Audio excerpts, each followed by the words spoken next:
Thank you, everybody, for having me, for being with me as always. I was thinking of what to talk about today, especially with the minister's assistant ceremony after this, and I was really reflecting on kind of the past 6 years of being here, and all of the really wonderful lessons that have come my way, the wonderful connections that have been born from being part of this community, and really just the kind of difference between being a 23-year-old and a 29-year-old, which is me now. So I showed up here 23 and really searching. I feel like I was looking for a way to come back home to myself. I felt, knowing myself felt a little obscure, a little scary, a little confusing, and there felt like I had a lot of fear around really diving into myself. And when we think of kind of this reading that Reverend Todd picked out for us so wonderfully, keeps repeating just like the Buddha, right? There's a lot of teachings across various traditions about how to embody the teachings of Amida Buddha, the teachings of the historical Buddha, of many figures.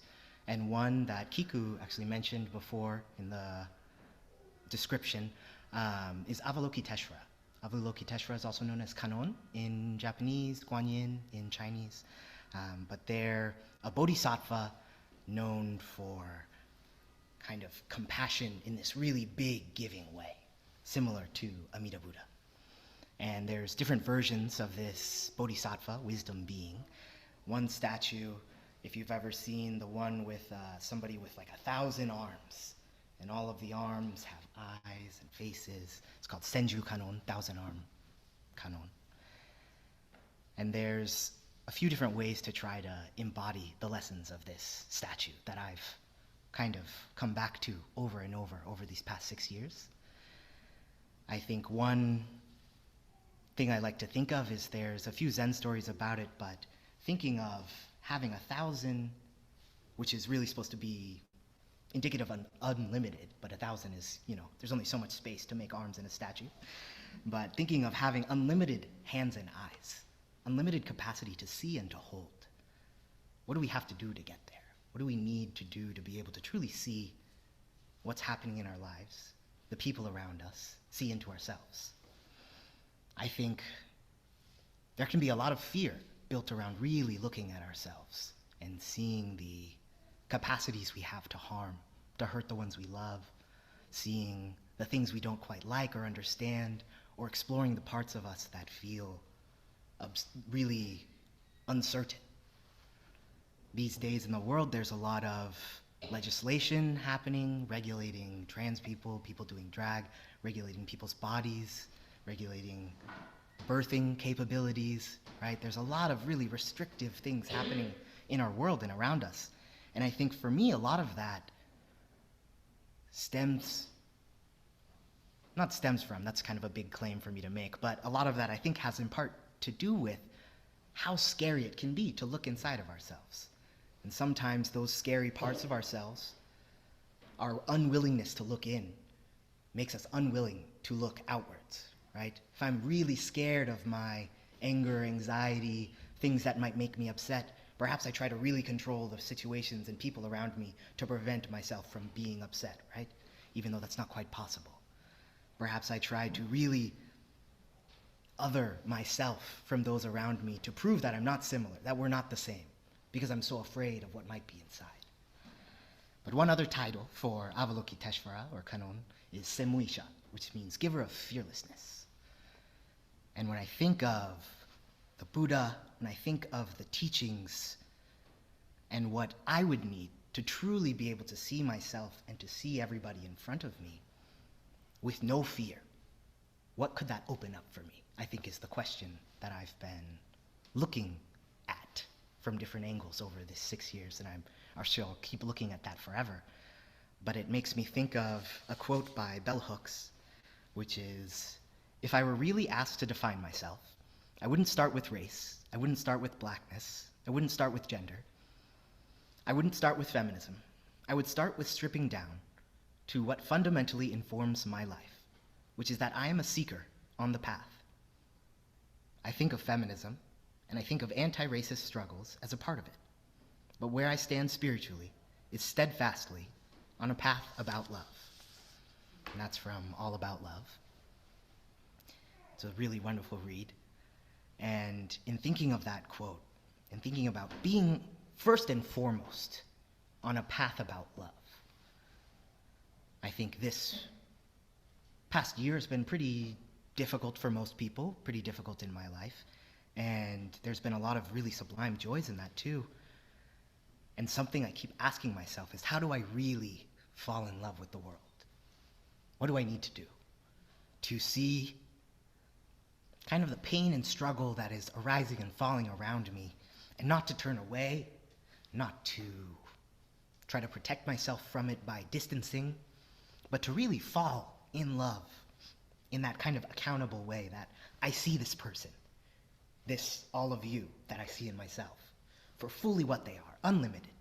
And I try to promise myself and you not to be afraid of our differences, of our conflict, of our pain, of our places where we brush up against each other, and to not be afraid of those parts of myself, to find anger in my heart, and whatever version of me is angry, to direct them as much love as I can, rather than to try to force them to change, I think has taught me how to try to force people around me to change less, and how to expect them to change less, how to really find people where they are.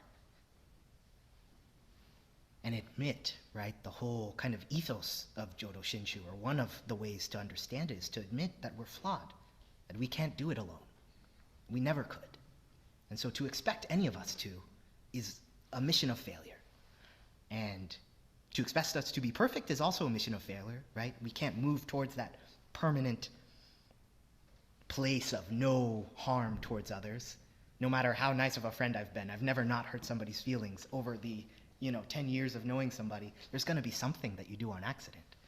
And so rather than reverting to shame, reverting to force, or trying to dominate these parts of our bodies, and of our minds, of our nature, instead listening to the teachings of compassion, of fearlessness, of really being great and open, I think will lead us, or can lead us, into dreaming bigger for ourselves, and to really thinking, is this enough?